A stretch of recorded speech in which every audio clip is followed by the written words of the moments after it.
चलिए वंदे मातरम। कैसे हैं आप लोग? अच्छे हैं। माई सेल्फ रंजित कुमार, छात्र सेवक, बुलेट माइंड्स कोचिंग सेंटर गुरुतुरी तरफ से। आज हम लोग क्लास 10th में प्रेजेंट हुए हैं आप लोग, और हम लोग आज कुछ ट्राइगोनोमेट्री में बात करने वाले हैं। पिछले क्लास में हम लोग ट्राइगोनोमेट्री का चैप्टर स्टार्ट किया है, जिसमें एक्सरसाइज हम लोग 8.1 पढ़ा है, यानी त्रिकोणमिति का ना। तो ट्राइगोनोमेट्री में हम लोग आज क्वेश्चन नंबर 9 की बात करेंगे, और 9 का सोल्यूशन आपके सामने है, उसको हम लोग समझने का प्रयास करेंगे। अच्छा, आप लोग ये बताइए, इसके पहले जो हम लोग 7-8 क्वेश्चन को देखा, समझने में किसी को प्रॉब्लम हुआ का? नहीं। समझ में सबको क्वेश्चन बढ़िया से आया? यस। तो पिछले क्लास की भांति हम लोग ना कदम को आगे बढ़ाते हुए आज हम लोग ट्राइगोनोमेट्री की नेक्स्ट क्वेश्चन यानी क्वेश्चन नंबर 9 को देखे जाना है। जो है लिखा हुआ है त्रिभुज एबीसी में, जिसका बी क्या है, कौन सी है? समकोण है। और यदि tan A = 1/√3 तो निम्नलिखित के मान ज्ञात कीजिए। अब इसमें दो क्वेश्चन दिया हुआ है, क्वेश्चन नंबर 1 और क्वेश्चन नंबर 2। 1 में लिखा हुआ sin A और cos C plus cos A और sin C का वैल्यू निकालना है। अब पहले पहला को सोल्यूशन कर लेते हैं, इसके बाद हम लोग दूसरा क्वेश्चन को इसका देखेंगे ना।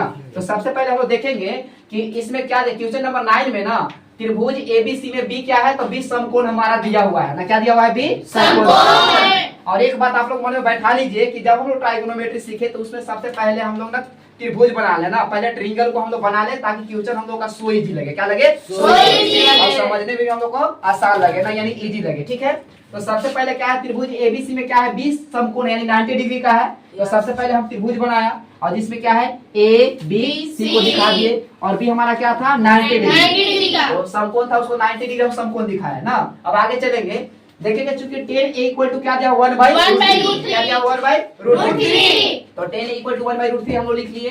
अब थोड़ा सा ध्यान देना है कि tan A, तो हम लोग यहाँ चलेंगे tan थीटा का फार्मूला। तो tan थीटा का फार्मूला क्या होता है? P/B। क्या होता है? P/B।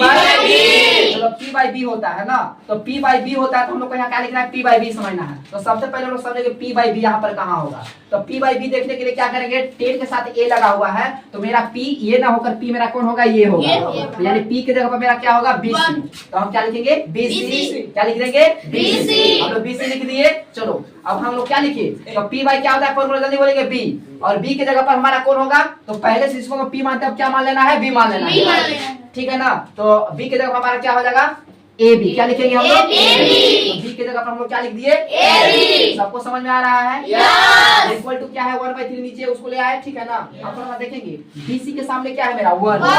1। तो BC के जगह पे क्या लिख देंगे? 1। ठीक है, उसी प्रकार AB के सामने क्या है मेरा? √3। तो देखो तो इसमें कहाँ AB कहाँ है? यहाँ पे मेरा AB है, तो AB की जगह हम क्या लिख देंगे? √3। यहाँ तक किसी को समझने प्रॉब्लम नहीं। अब थोड़ा सा ध्यान देना है, AB का वैल्यू हमको पता चल गया, और BC का भी हमको यहाँ वैल्यू पता चल गया। अब बच रहा है यानी AC। क्या बच रहा है? AC। यानी AC हमको क्या करना है, क्या होगा उसको जानना है ना। तो AC जानने के लिए क्या करेंगे, सबसे पहले हम क्या करेंगे, आगे बढ़ेंगे और AC को निकालेंगे। किसको निकालेंगे जी? AC को। AC कहने का मतलब कर्ण। क्या निकालना है? कर्ण। आप लोग को पता होगा कर्ण का फॉर्मूला, यानी कर्ण का निकालने का फॉर्मूला क्या होता है? AC का स्क्वायर, और उसका क्या होगा? होल रूट माने पूरे का रूट ना। तो चलो हम AC का क्या लिखे, AC इक्वल टू क्या हो जाएगा? AB का स्क्वायर प्लस BC का स्क्वायर का करेंगे? Whole root. अब चलो होल रूट कर दिए। चलो AB की जगह पर मेरा क्या है? √3 यहाँ रख दिए ना, उसका स्क्वायर तो स्क्वायर कर दिए। चलो इस पे फॉर्मूला क्या होता है? प्लस। अब थोड़ा सा देखना है BC, तो BC क्या है? 1। तो 1 को हम स्क्वायर करेंगे, तो 1 का स्क्वायर करने के बाद क्या आएगा? 1 ही आएगा। स्क्वायर यहाँ लिखना जरूरत नहीं है, हम सीधे क्या करेंगे? 1 लिख देंगे। 1 लिख दिए। चलो इसको गाड़ी को आगे बढ़ा लेते हैं ना। तो क्या करेंगे, √3 का अगर स्क्वायर करेंगे तो क्या हो जाएगा? √9 का वर्गमूल कितना आएगा? 3। क्या आएगा? 3। और एक को छोड़ना, थोड़ा सा आपको समझना है, मोटे शब्दों में ये समझना है कि रूट में कितनों भी नंबर रहे ना, और उसका अगर डबल करना हो, उसका स्क्वायर करना हो, तो विदाउट रूट उसको लिख देना है। जैसे यहाँ √3 था, तो √3 को केवल 3 लिख देंगे, बस उसका सोल्यूशन हो जाएगा। तो यहाँ पे हम 3 लिख दिए, प्लस करेंगे 1 है तो 1 हो जाएगा, इसका रूट कर देंगे। अब 3 आगे कितना हो जाएगा? 4, यानी 4 हो गया। अब 4 का वर्गमूल करेंगे कितना आएगा? 2 क्या बोला? क्या आएगा? 2। यानी 4 का वर्गमूल कितना आएगा? 2। अगर मान के चलो कि यहाँ पर 3 आता तो उसका वर्गमूल नहीं होता, तो उसको हम क्या करते हैं? √3 लिखते हैं। लेकिन यहाँ पे √4 है, इसका वर्गमूल ऑलरेडी होता है, और हम लोग तो पहले ही सीख लिया है यहाँ से। तो 2 से लेकर 30 तक हम लोग वर्गमूल पूरा कंप्लीट कर चुके हैं, तो हम लोग को तो प्रॉब्लम नहीं होगा। तो यहाँ पे 2 हो जाएगा। चलिए पहला क्वेश्चन को कदम बढ़ा लेते हैं। पहला क्वेश्चन में क्या था? sin A cos C plus cos A into sin C। कहीं सर यहाँ इंटू इंटू लिखा है, आप इंटू कहाँ से बोल दिए? तो जब ना नियर में रहे वहाँ पे कोई साइन रहे तो उसको हम लोग क्या समझना है? इंटू। अब अगर चाहेंगे तो आप यहाँ पे ऐसे डॉट कर सकते हो, उसको इंटू ही पढ़ा जाता है। क्या पढ़ते हैं? इंटू ना। चलिए अब वैल्यू को खाली रख देना है ना, तो साइन ए, साइन ए बराबर फॉर्मूला क्या होता है? क्या होता है? साइन थीटा का फॉर्मूला। तो चलो हमको पी किसको माने? ए है ना, तो पी किसको मानेंगे? पी यानी पी बाई एच हो गया, पहले लिख लेते हैं ना। अब कोस सी का फॉर्मूला क्या होता है? क्या लिखेंगे? बी बाई ए। यहाँ प्लस को क्या करेंगे? प्लस। क्या है? कोस ए, तो कोस थीटा का फॉर्मूला लिख देंगे, इनटू करेंगे, फिर क्या करेंगे? साइन सी। तो साइन सी का फॉर्मूला क्या होता है? पी बाई एच लिख देंगे। अब देखना कि हमको रखना किस तरह से है ना। देखो यहाँ थोड़ा सा ध्यान रखना, साइन के साथ क्या लगा हुआ है? ए। क्या लगा हुआ है? ए। अब पता है ए लगा हुआ है ना, तो इसको हमको पी किसको मानना है? इसको नहीं मान के किसको मानते हैं? इसको। तो पी के जगह पर मेरा क्या लिखा जाएगा? और एच तो बदलता कभी नहीं, का हम 2 लिख दिए। उसी प्रकार कोस सी में, तो कोस सी में कोई बदलेगा नहीं, तो बी के जगह पर मेरा कौन हो जाएगा? 1। तो 1 लिख दिए, बी की जगह 1 है ना। चलो और एच की जगह पर क्या है? 2, तो हम 2 रख दिए। कोई प्रॉब्लम नहीं। चलो प्लस है तो प्लस कर देंगे भाई। चलो अब क्या है? कोस है, अब क्या है? बी बाई ए। तो बी किसको हम समझेंगे? लंब को यानी पी को। और पी क्या है? √3 है ना जी। यानी ए भी क्या है? √3, तो यहाँ क्या लिख देंगे? √3। और क्या करेंगे? एच कितना है? 2 करेंगे। चलो यहाँ इंटू है तो क्या लगा देंगे? इंटू। अब चलो साइन सी है, साइन थीटा का फॉर्मूला बोलिए आप लोग। क्या होता है? राइट, सही चल रहा है ना हम? तो ठीक है, तो क्या है यहाँ पे? क्या है? पी। तो पी क्या वैल्यू क्या होनी चाहिए? जल्दी बोलो। √3 कोई बदलेगा नहीं है ना। इसमें जिसको हम लोग परपेंडिकुलर समझेगा परपेंडिकुलर होगा, जिसको हम बेस समझेगा क्या हो जाएगा? बेस होगा। कौन सा कंडीशन में? जब ए पी रहे तो। अब ए पी रहे तो उसको हम लोग को उल्टा समझ के लिखना है। सबको समझ में आ रहा है? ट्राइगोनोमेट्री का यही हीरो बात है, यही सबसे बेहतरीन मैटर है, ठीक है ना। तो यहाँ क्या होगा? √3 बाई क्या हो जाएगा? 2। चलो थोड़ा सा आगे हम लोग चलते हैं। पहले देखो जोड़ घटाव एक ही में है ना, या गुना भी या प्लस भी आया, तो सबसे पहले हम क्या करेंगे? पहले मल्टीपल यानी गुना का काम कर लेंगे।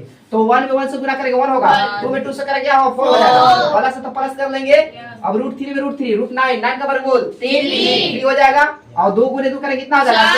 इसको हम क्या करेंगे? भीम का जोड़ बनाएंगे। 4 है, एलसीएम 4 हो जाएगा ना। अब 4 हो जाएगा तो क्या करेंगे? इसको आगे बढ़ेंगे तो ये क्या है? 1 आएगा, क्या आएगा? फिर 3 आएगा। 3 या 1 कितना हो जाएगा? 4 यानी 4 क्या हो जाएगा? 4/4 हो जाएगा ना। काट के क्या बचेगा?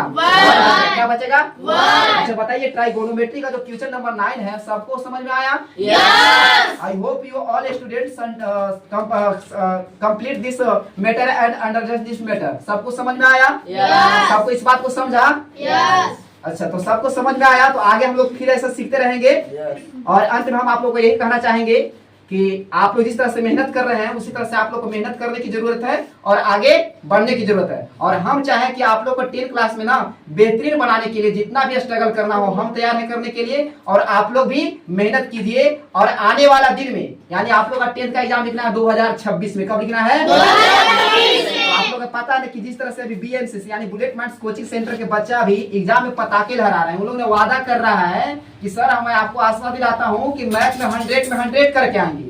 तो आप लोग को भी क्या करना है कि आप लोग आने वाले दिन यानी 2026 में ना सब सब्जेक्ट की तो बात है, लेकिन मैथ एक ऐसा सब्जेक्ट है अगर आप 80 बना के नंबर आएंगे तो 80 का 80 नंबर मिलेगा। आप 100 नंबर बना के आएंगे तो 100 का 100 मिलेगा। तो आप लोग को थ्योरी तो 80 ही करना है। तो हम आशा करेंगे कि आप लोग बेहतरीन से पढ़िए और स्ट्रगल एकदम अधिक से अधिक कीजिए ना। और घर में एकदम सेल्फ स्टडी पर कमांड कीजिए। किस पर कीजिए? सेल्फ स्टडी पर। टीचर का केवल काम होता है रास्ता दिखाना। क्या काम होता है? रास्ता दिखाना। अब स्टूडेंट का काम होता है उस पर दौड़ना। क्या होता है? उस पर दौड़ना। बात समझ में आ रहा है? क्या कर रहा है? आप लोग को दौड़ने की जरूरत क्या है? दौड़ने की जरूरत है। और जब आप लोग मेहनत कीजिएगा तो जरूर आगे बढ़िएगा ना। एक फ्रेज कहा गया है ना, the fruit of labour is sweet. क्या कहा गया है? The fruit of labour is sweet. मेहनत का फल क्या होता है? मेहनत का फल क्या होता है जी? मीठा होता है ना। तो मेहनत का फल मीठा होता है। तो आप लोग को क्या करना है? मेहनत करने की जरूरत है। और मेहनत जब कीजिएगा तो आप लोग को जरूर फल मिलेगा, ठीक है ना। तो अगर आप लोग को समझ में आया होगा तो आप लोग नेक्स्ट आगे जो क्वेश्चन है उसको देखेंगे। और नहीं बनेगा तो फिर हम यहाँ सामने हैं उस क्वेश्चन को सॉर्ट आउट करेंगे। और बनाने जाते मैं आप लोग को यही कहूंगा कि ये जो बुलेट माइंड्स कोचिंग सेंटर का जो चैनल चल रहा है जिसका नाम है बुलेट एजुकेशन सेंटर ना, तो इस चैनल को आप लाइक करें, सब्सक्राइब करें और बेल आइकन दबाना ना भूलेंगे। Thank you very much.